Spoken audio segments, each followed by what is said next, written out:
Hi everyone, my name is Tracy. I'm a librarian here at the Fairborn Library, and today I'm going to give you guys a brief introduction to African American genealogy. Did you know that our library has a department dedicated to local history and genealogy? The Greene County Room, located on the second floor of the Xenia Community Library at 76 East Market Street in Xenia, is staffed by experts who have experience and skills in helping patrons look for documents about their family histories. All you need to do is schedule an appointment. Call 937-736-7140. You can make an appointment.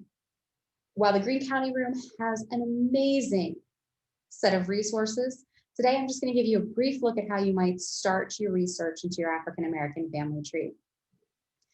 Using some of the stuff we have at our library and online, you can also use some of the specific resources that we're talking about to begin your search.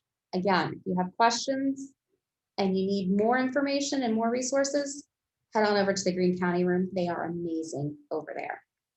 So let's go ahead and get started.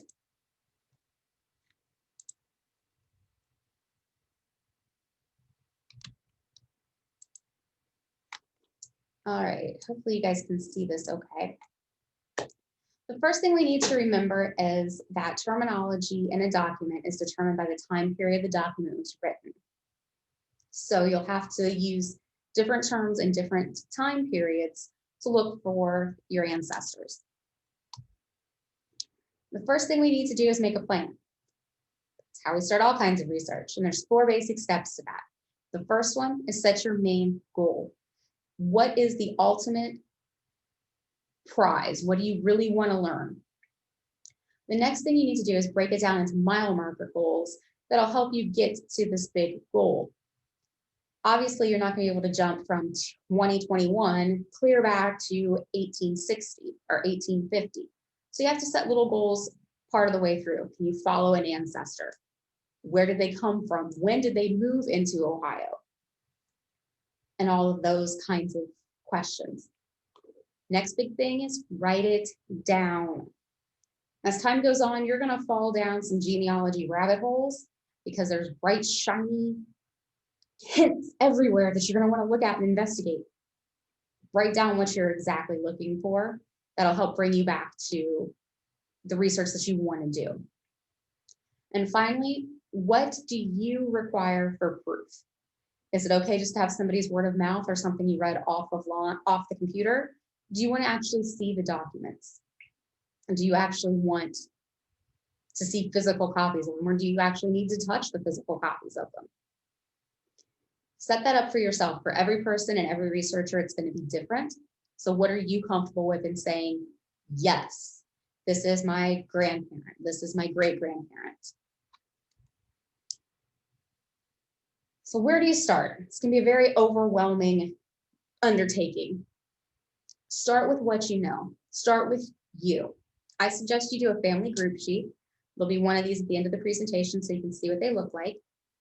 Basically, it's a sheet that has mother, father, children, and mother and father's parents listed on it. This helps you just keep track of who's who, because eventually you're going to run into cousins and aunts and you're not going to remember where they go. Interview anyone who might know anything about your family. Grandma, grandpa, aunts, uncles, cousins, especially the older people. Find the oldest person you know and interview them. And then find confirmation for what you have easy access to. You're going to have easy access to your birth records, to your marriage records, to your parents' paper, to your parents' records, especially if you go talk to them and you can look around in their attic or their special paper place to find more information. You're going to find this information to go back to the next level. A lot of the documents, especially birth certificates, marriage license, death certificates, have names of parents on them. That'll help you get back to the next generation. Obituaries have siblings, parents, where they worked, where they lived, where they grew up. Look at everything and look for all the information you can find in it. Start using the resources we're going to talk about to find out where the holes are and what you need to fill in.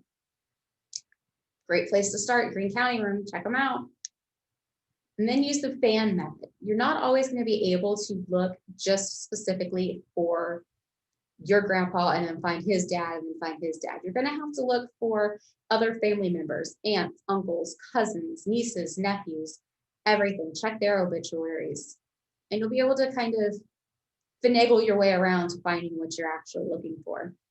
Look at people they may have worked with, where they may have worked, neighbors who lived close to them. A lot of times, especially back when we were doing more farming, people stayed close together in groups because they were usually families close by each other. So check out who the neighbors were. Okay, there are two main time frames when you're researching African American genealogy: pre and post 1870. Let's talk about the post 1870 first. I know this is a little backwards on the slide, but most of this research is pretty straightforward. After slavery ended, people had to be registered to vote. They had to have military records. They had to have vital records. They had to be named on the census. So it's going to be pretty easy to use major websites like Ancestry or Family Search to find stuff like that. Use your additional references, African American specific newspapers, fraternities, voters lists, city directories, pretty much anything that has somebody's name on it, you're going to be able to find some information about them. Once we get back to pre-1870 research, the first thing you have to do is find out if your ancestor was a free person of color or an enslaved person. If they were a free person of color, they will be listed on the census by first and last names, which you'll be able to find pretty easily. If they were an enslaved person, you're going to have to trace them back as far as you can until you find the name of the last slave owner. Then you're going to have to do a little more research to find out what happened to them and who their family was, if you can. Not all former enslaved people took the names of their previous owners, so keep that in mind. And also look at where they were at the time of emancipation or when they happened to be freed. They may have been freed earlier through a will or something like that. So just check and see what time you're looking at and where they were. As we talked about earlier, terms were specific to the time and location. So if you were, excuse me. Oh, sorry about that. If you were looking at a slave owner's will and it's been digitized and it's searchable, and you're looking for the word black with them, and they wrote the word slave, you're not going to find that person you're looking for. You have to use, unfortunately, a lot of different terms to search one document. It can make it a little cumbersome, but it's worth it when you find what you're looking for. Like we said earlier, interview anyone who might know anything or have heard names of former slave owners, sharecroppers, write them all down so you can research them. Enslaved people were considered property, so search inventory records, wills, deeds, insurance claims, anything that might list property may have your African American ancestor listed. Only 15% of enslaved people were on large plantations. This means the other 85% were on small farms.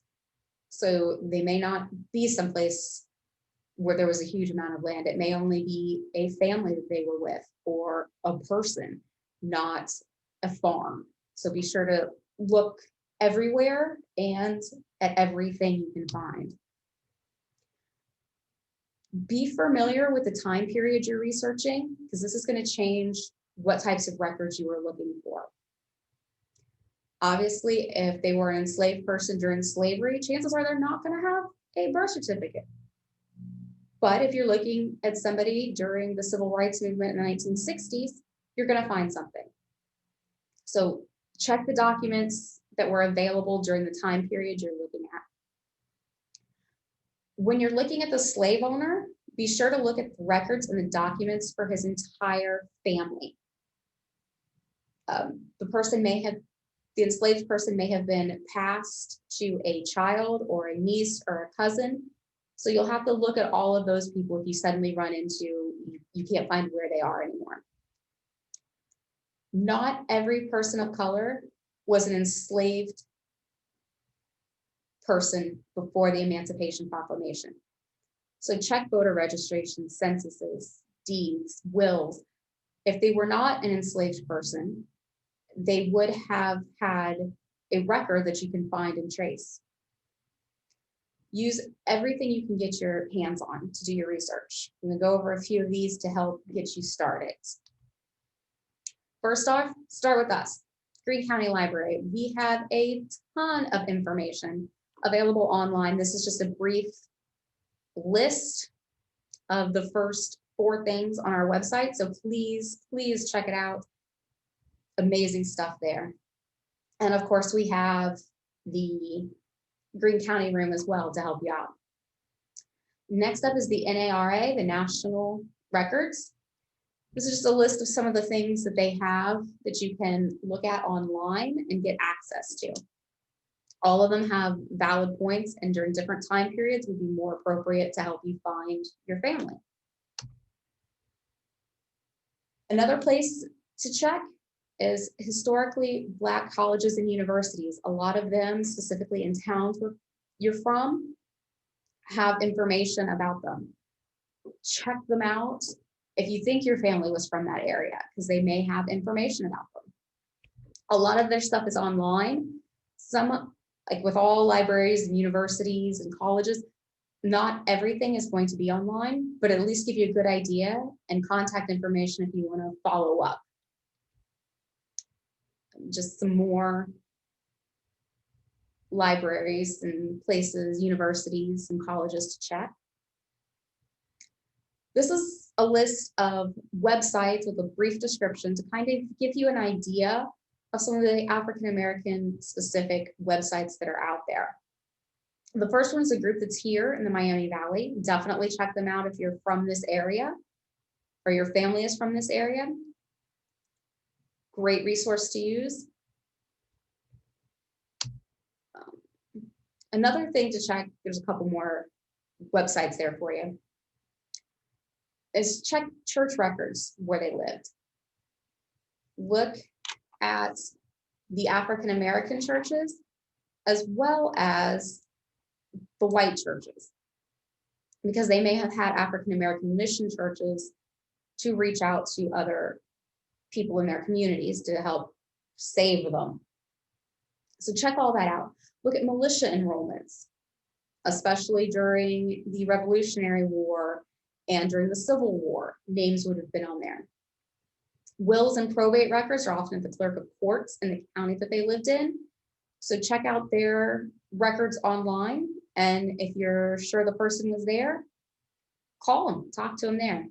Local history departments and special collections in the county your family lived in. These are amazing resources. Unfortunately, they're usually small and they don't get everything digitized because of the vast amounts of information that they have. So be sure to check out what you can online with them and then look at trying to make a trip there. Those are always loads of fun. This is an example of an ancestral chart. It helps kind of keep you organized, and you can see who parent and child was. Here's a family group sheet that I discussed earlier. This is a great way to keep yourself organized. Both of these are available through our website, through the ancestry.com link on our webpage in the history and genealogy section. And you don't actually have to come to the library right now. Right now, you can access it from home through March. After that, you'll have to come in and check us out at the library. Great resources to do. Hopefully, this helped you guys out and you are able to start your research and begin learning about your family. Thank you all. Have a great day.